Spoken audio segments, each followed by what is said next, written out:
오늘은 제대로 목욕하고 깨끗하게 살라, 제대로 목욕하고 깨끗하게 살라라는 주제로 하나님의 마음을 알아가도록 하겠습니다. 오늘 본문은 예수님이 제자들의 발을 씻기는 아주 유명한 말씀입니다. 세족식이라고 하죠. 발 씻기는 거 세족식. 그러니까 오늘 본문은 예수님이 십자가를 지시기 직전에 유언과 같은 말씀을 행동으로 보여주신 것입니다. 많은 사람들이 이 본문의 핵심을 그리스도인의 섬김이라는 관점에서 해석을 하는데 맞는 접근입니다. 그러나 오늘 본문에서 제자들의 발을 씻기면서 예수님이 하신 말씀을 들어보면은 우리가 놓쳐서는 안 될 중요한 사실이 있습니다. 그것이 뭐냐면은 바로 회개입니다. 회개. 사람들은 누군가를 섬긴다고 하면은 무조건 잘해줘야 된다고 생각을 하는 것 같은데 절대로 아닙니다. 절대로 섬긴다고 해서 무조건 잘해주는 거 아닙니다. 오늘 본문의 세족식 사건을 통해서 보면은 섬김의 우선순위는 철저한 회개라는 사실을 알 수 있습니다. 먼저 1절 말씀 우리 같이 읽겠습니다. 6월절 전에 예수께서 자기가 세상을 떠나 아버지께로 돌아가실 때가 이른 줄 아시고 세상에 있는 자기 사람들을 사랑하시되 까지 사랑하시니라. 아멘.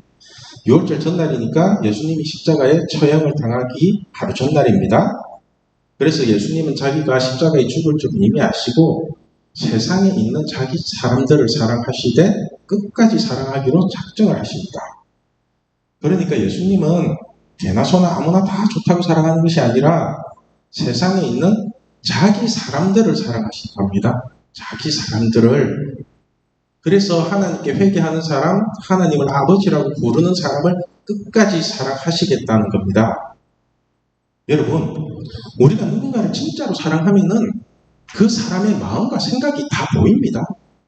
진짜 사랑하면 그게 보여요. 그 사람이 무엇을 좋아하고 무엇을 싫어하는지가 보이고요. 그 사람이 말 한마디 속에 어떤 의미가 들어있는지가 느껴지고요. 그 사람의 중심이 어디에 있는지가 다 보입니다. 예수님은 우리를 진짜로 사랑하십니다. 진짜로. 그래서 우리의 마음과 생각을 다 알고 계신 것입니다. 그런데 우리는 이런 예수님을 끝까지 속이려고 합니다.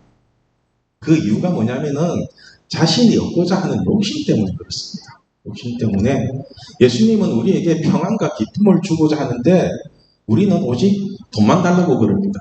돈 있으면 다 돼요 이러면서. 예를 들면은 돈이 100억이 있는데 암에 걸려서 오늘 내일 하고 있다면은 그 돈이 무슨 소용이 있겠습니까? 그죠? 제가 이런 식으로 예를 들면은 항상 속으로 이렇게 생각하는 친구들이 있을 거예요. 안 아프고 100억 있으면 더 좋은 거 아니냐고. 그죠? 안 아프고 100억 있으면 더 좋은 거 아니냐 이렇게 하는데 이런 친구들의 특징이 뭐냐면은 성경 말씀도 항상 이런 식으로 해석을 한다는 거예요.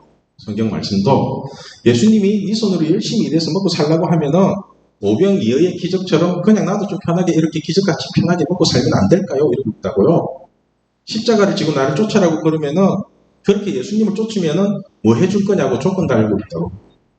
그렇게 쫓아가면 예수님 뭐 해줄 거예요? 나한테는? 이렇게 가거든요. 그래서 예수님의 말씀을 순수하게 따르는 것이 아니라 항상 자기의 욕심과 짜집게 해서 해석을 합니다. 그러면서도 자기는 예수님을 잘 믿고 있다고 속이고 있는 거예요. 잘 믿고 있다고 그렇게 믿으면 잘 믿는 것 같아요? 여러분이 생각하기에 예수님이 똑똑한 것 같습니까? 아니면 여러분이 똑똑한 것 같아요? 누가 똑똑해요? 예수님 똑똑하죠. 화면 훨씬 똑똑하죠. 그렇죠? 그런데 왜 똑똑한 예수님 말씀을 안 듣고 똑똑하지도 않은 자기 생각을 가지고 그렇게 자기 하고 싶대로 하고 살아요? 그죠? 모순이가 아시겠죠? 여러분이 대답하면서도 예수님이 똑똑해요. 그래도 나는 내 마음대로 살래요. 그런 모순은 더 큰 문제가 뭐냐면은 예수님의 완전한 계획 속에 여러분의 욕심을 자꾸만 집어넣어버리면은 모든 것이 엉망진창이 되면서 고난의 시간만 계속 늘어나게 되거든요. 쉽게 예를 들면은 이런 겁니다. 모나리자라는 작품이 있습니다. 모나리자 많이 보셨죠? 혹시 이 그림을 그린 작가가 누군지 아세요? 아시나요? 오, 맞췄어요. 레오나르도 디카프리오 이럴 줄 알았던 레오나르도 다빈치라고 해요. 영어 진짜 똑똑해. 그럼 이 그림의 가격이 얼마인지 아세요? 이 그림의 가격이? 300. 내가 검색을 해보니까 1조 이상의 가치가 있대요. 1조 이상의 가치가 있대요. 파는 물건은 아니고 이제 박물관에 전시되어 있는데 그러니까 다빈치 작품이라서 이제 그 이상의 가치가 있대요. 그런데 이 모나리자에 이제 눈썹이 없잖아요. 미소가 유명한데 눈썹이 없어요. 그래서 여러분들이 안타까운 마음에 눈썹을 그려놓고 그리고 조금이라도 더 잘해보려는 생각으로 손을 대기 시작하면은 이 그림의 가치가 어떻게 되는지 아세요? 여러분들 감방 가고요. 이 그림의 가치는 거의 제로에 가깝다고요. 제로에. 무슨 말인지 아시겠어요? 그래서 여러분들이 완벽한 하나님의 말씀에 손을 대면 될수록 엉망진창이 되어버린다고요. 이것을 다른 말로 하면은 똑똑한 하나님의 말씀을 가지고 여러분들이 잔머리를 쓰면 쓸수록 여러분들 진짜 개고생합니다. 진짜로. 1조 원이 넘는 여러분의 가치가 한순간에 그냥 제로가 된다니까요. 그래서 제가 여러분들에게 계속해서 잔머리 굴리지 말라고 하는 겁니다. 어쩌면 오늘 본문의 제자들도 이렇게 잔머리를 굴리면서 예수님을 따랐던 것 같아요. 예수님이 제자들이 발을 씻길 때 베드로가 이렇게 얘기를 합니다. 예수님, 이렇게 발을 씻기는 것은 종들이나 하는 것이지 예수님께서 주님께서 하실 일이 아닙니다. 그러니까 제 발은 절대로 씻지 못합니다. 이렇게 얘기를 하니까 예수님이 하시는 말씀이 내가 너를 씻어주지 아니하면 너와 내가 아무런 상관이 없다고 그래요. 내가 네 발 안 씻겨주면 네하고 내하고 아무 상관없는 사람이 돼. 이렇게 얘기를 하거든요. 우리 8절 말씀 같이 읽겠습니다. 베드로가 이르되 내 발을 절대로 씻기지 못하리이다. 예수께서 대답하시되 내가 너를 씻어주지 아니하면 너와 나와 상관이 없느니라. 여러분, 예수님이 우리의 발을 씻겨주지 않으면 예수님은 우리와 아무런 상관이 없는 사람이 되어버립니다. 이게 무슨 말이냐면은 예수님이 원하시는 대로 회개를 하지 않으면 예수님과 우리는 아무런 상관이 없는 관계가 되어버린다는 것입니다. 그래서 회개도 자기가 하고 싶은 대로 하는 것이 아니라 예수님이 원하는 대로 해야 되는 것입니다. 아시겠어요? 예수님이 진정으로 원하는 회개가 무엇인지 아십니까? 싫든 좋든 그냥 아버지의 말씀을 있는 그대로 받아들이는 거예요. 있는 그대로. 자꾸만 여러분의 통박으로 계산하지 말고 말씀을 있는 그대로 받아들이면은 하나님이 여러분의 생각을 뛰어넘게끔 채워주시거든요. 그죠? 그게 똑똑한 사람이 하는 거잖아요. 모질하는 사람한테 똑똑한 사람이 그 모질하는 부분을 다 채워주잖아요. 예를 들면은 지난 시간에 베드로의 뜬금없는 회개에 대해서 설명을 드렸습니다. 베드로가 잔머리 굴리지 않고 그냥 예수님의 말씀에 의지해서 그물을 내리니까 그물이 찢어질 정도로 고기가 잡히잖아요. 그죠? 누가복음 5장 5절 6절 말씀을 보면은 시몬이 대답하여 이르되 선생님 우리들이 밤이 새도록 수고하였으되 잡은 것이 없지만은 말씀에 의지하여 내가 그물을 내리리이다 하고 그렇게 하니 고기를 잡은 것이 심히 많아 그물이 찢어지는지라. 그죠? 이렇게 이제 물고기를 많이 잡은 베드로가 이렇게 고기를 많이 잡고 난 뒤에 자신의 속마음을 보니까 예수님을 개무시하는 마음이 자기 안에 있었던 겁니다. 그래서 회개를 하고 용서를 구하는데 사실 베드로뿐만 아니라 우리에게도 이런 마음이 있습니다. 우리에게도 이왕 해주는 거 그냥 편하게 내가 원하는 대로 좀 해주면 좋은데 깊은 대로 가라고 그러고 말씀대로 하라고 그러고 기도하면 다 된다고 그러고 도무지 이해가 안 될 때가 있어요. 도무지. 전지전능하신 하나님이 왜 내가 원하는 대로 안 해주고 아빠 말대로 너희가 따라와 이렇게 간다고. 그래서 사람들이 가장 많이 하는 방법이 뭔지 아세요? 완전하신 하나님 말씀 속에 자기의 잔머리를 집어넣어서 어떻게든 자기가 얻고자 하는 것만 빨아먹기 위해서 예수님을 따르는 척하고 있는 거죠. 그런데 여러분이 하나님의 말씀을 바꾸려는 순간에 예수님도 그 말씀에 대해서 손을 떼버린다는 사실을 아세요? 손 떼요, 진짜로. 여러분들이 말씀 바꾸려고 하는 순간 나도 손 딱 떼버려요. 여러분이 변형시킨 말씀을 예수님이 굳이 지킬 이유가 없잖아요. 제가 가끔씩 너무 머리를 쓰는 친구에게 이런 말을 할 때가 있거든요. 나는 이제 손 뗄 테니까 네가 알아서 다 해라고. 이제 난 얘한테서 손 뗄 테니까 너 알아서 해. 이렇게 할 때가 있어요. 그런데 사실 말은 이렇게 해도 속으로는 차마 손을 뗄 수가 없어요. 진짜 손을 뗄 수가 없어요. 사랑하니까. 진짜 사랑하니까 그대로 두면 어찌 될지 뻔히 아는데 어떻게 손을 떼요. 그래서 마지막으로 쓰는 방법이 회개를 시키는 겁니다. 회개를. 조금 전에 읽은 8절 말씀도 같은 의미거든요. 예수님이 우리에게 차마 손을 뗄 수 없으니까 우리의 발을 붙잡고 씻어주시는 겁니다. 우리 8절 말씀 다시 읽을게요. 베드로가 이르되 내 발을 절대로 씻지 못하리이다. 예수께서 대답하시되 내가 너를 씻어주지 아니하면 내가 너와 상관이 없느니라. 여러분, 사실 저와 여러분이 마음을 나누고 있으니까 뭔가 연결이 되어 있는 것 같은 느낌이지만은 마음이 떠나버리면 완전한 만남인 거 아시죠? 마음이 연결된다는 게 어떤 느낌인지 아세요? 지금 저와 마음이 진하게 연결되어 있는 사람도 있고 마음이 연하게 연결되어 있는 사람도 있지만 어떻게든 마음이 연결되어 있으니까 하나라도 더 챙겨줄 수 있잖아요. 여러분들 떨어져 있어도 저 여러분 생각하거든요. 그래서 얘한테 필요한 게 뭘까? 얘한테 좋은 게 뭘까? 얘 지금 잘 지내고 있을까? 안 보인다고 그게 떨어져 있는 게 아니에요. 마음이 연결되어 있으면 그게 연결이 되어 있는 거라고요. 하나님하고 여러분하고 예수님하고 여러분하고 어떻게 연결되어 있는지 아시겠죠? 하나님은 계속 여러분한테 마음 쓰고 있잖아요. 마찬가지로 예수님과도 마음이 연결이 되어 있어야지 뭔가 좋은 것을 받을 수 있는 것이지 마음이 멀어지면 아무것도 아닌 게 되어버린다고요. 그래서 이 말을 듣는 순간에 베드로가 이번에는 오바를 해서 목욕까지 시켜달라고 합니다. 예수님 목욕까지 시켜주세요. 이때 예수님이 내가 무슨 때밀이냐 이러면서 하시는 말씀입니다. 우리 10절 말씀 같이 읽을게요. 예수께서 이르시되 이미 목욕한 자는 발밖에 씻을 필요가 없느니라. 온몸이 깨끗하니라. 너희가 깨끗하나 다는 아니라. 여러분, 이미 목욕한 자는 발밖에 씻을 필요가 없답니다. 발밖에 씻을 필요가 없대요. 이게 무슨 말이냐면은 우리가 예수님을 영접하고 제대로 된 회개를 하고 나면은 그 다음부터는 발 씻는 회개만 하면 된다는 거예요. 발 씻는 회개만. 그래서 회개를 할 때 아예 작정을 하고 해버리면은 그 다음부터 회개는 쉽게 할 수가 있다고요. 그러면은 이제 진정한 회개가 뭘까? 진정한 회개는 뭘까요? 이 질문에 대한 대답이 2절 말씀에 숨겨져 있습니다. 2절 말씀, 우리 2절 말씀 같이 읽겠습니다.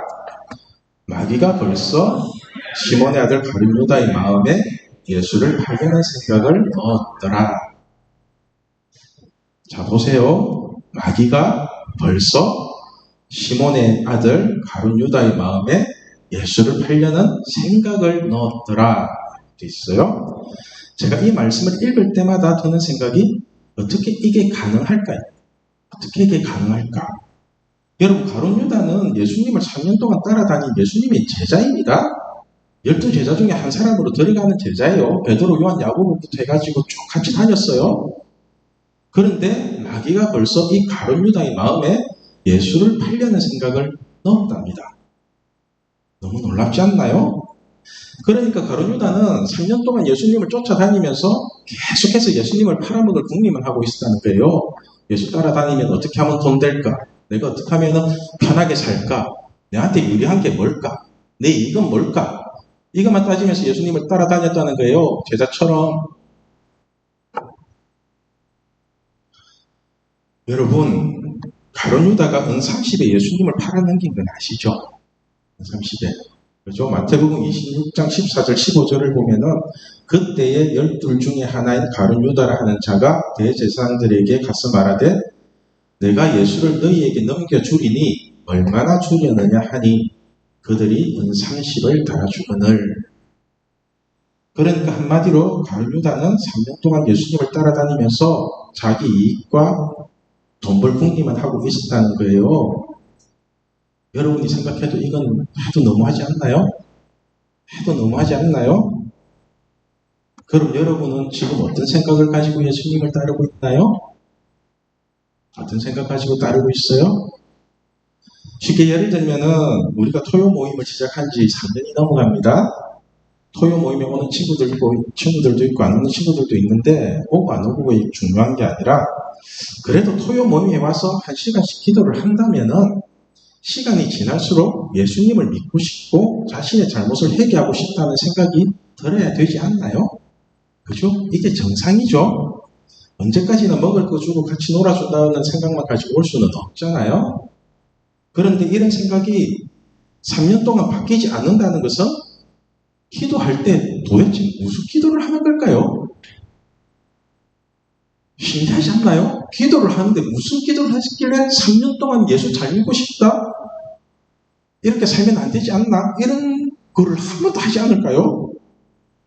여러분, 가룟 유다가 예수님의 제자로 3년 동안 예수님을 따라다녔지만 자신의 이익만 챙기려는 그 마음과 돈이면 다 됐다는 그 생각이 끝까지 바뀌지 않으니까 결국은 마귀의 밥이 되어서 예수님을 팔아넘기는 겁니다. 팔아넘기는 거라고요. 그 생각이 왜 안 바뀔까요? 만약에 여러분들도 10년, 20년을 넘게 교회를 다니면서 예수님을 제대로 믿고 싶다는 생각을 한 번도 해본 적이 없다면은 마귀가 여러분의 마음에 예수를 이용해서 내 이익만 챙기겠다는 생각을 끊임없이 집어넣을 겁니다. 끊임없이. 그래서 여러분, 진정한 회개는 우리의 마음과 생각을 바꾸는 것입니다. 예수님을 이용해서 돈을 벌려는 생각과 예수님을 이용해서 자신의 이익만 챙기려는 마음을 없애버리는 게 진짜 회개라고요. 그래서 예수님을 믿는다고 해서 나에게 아무런 이익이 없을지라도 그래도 나의 아빠 아버지니까 그냥 그 하나님을 믿고 따르는 게 회개거든요. 오늘 말씀의 제목이 제대로 목욕하고 깨끗하게 살라입니다. 제대로 목욕하고 깨끗하게 살라. 여러분, 이왕 목욕하는 거 그냥 깨끗하게 하십시오. 깨끗하게. 목욕할 때 비누칠만 다 해놓고 제대로 씻지도 않으면 더 찝찝하고 더 더럽잖아요. 비누는 깨끗하게 만드는 걸지라도 몰라도 그것을 씻어내지 않으면 더 더러워져요. 피부병 생기고. 그러니까 하나님을 속이려는 그 마음을 이제는 하나님을 속이지 않겠다로 바꾸세요. 속이려는 힘을 반대로 안 속이는 힘으로 쓰면 되잖아요. 그렇죠? 그리고 자신의 이익을 위해서 믿는 그 하나님을 이제는 그냥 나의 아빠 아버지로 생각하고 따르십시오. 아빠 아버지 그렇게 속여서 뭐 하게요? 여러분 부모님들 그렇게 속여서 뭐 하게요? 뭘 얻으려고 도대체? 아빠잖아. 하나님이 아빠잖아. 여러분 살리겠다고 그 아빠 속이지 마세요. 여러분 아무리 잔머리 긁으면서 여러분 이익을 챙겨봐야 하나님보다 똑똑할 수가 없습니다. 이사야서 55장 8절과 9절에 이런 말씀이 있습니다. 우리 같이 읽을게요. 이는 내 생각이 너희 생각과 다르며 내 길은 너희의 길과 다름이니라. 여호와의 말씀이니라. 이는 하늘이 땅보다 높음 같이 내 길은 너희의 길보다 높으며 내 생각은 너희의 생각보다 높음이니라. 여러분, 하나님의 생각과 여러분의 생각이 다르답니다. 다를 뿐만 아니라 훨씬 더 높대요. 아예 고차원이래요. 3차원, 4차원 있는 게 아니에요. 그러니까 여러분들이 추구하는 그 이익이 하나님이 보시기에는 예수님을 파는 행위라고요. 말씀에 여러분들 생각을 하나씩 집어넣는 게 그 말씀을 바꾸는 게 예수님을 죽이는 거고 예수님을 팔아넘기는 거래요. 그 은 30에 그 몇 푼 한다고 열심히 일해서 벌면 되지. 말씀대로 따라 살면은 물고기가 잡혀가지고 다른 사람한테 나눠 주고도 먹고 사는데, 그죠? 여러분들이 순수하게 예수님을 따르는 모습이 하나님이 하늘 문을 열고 복을 쌓을 곳이 없도록 부어주는 길이라고요. 아시겠어요? 저는 우리 신앙교회 중고등부가 제대로 된 회개를 함으로써 하나님이 주시는 물질과 축복을 받아들이며 살아가길 소망합니다. 됐죠? 우리 기도할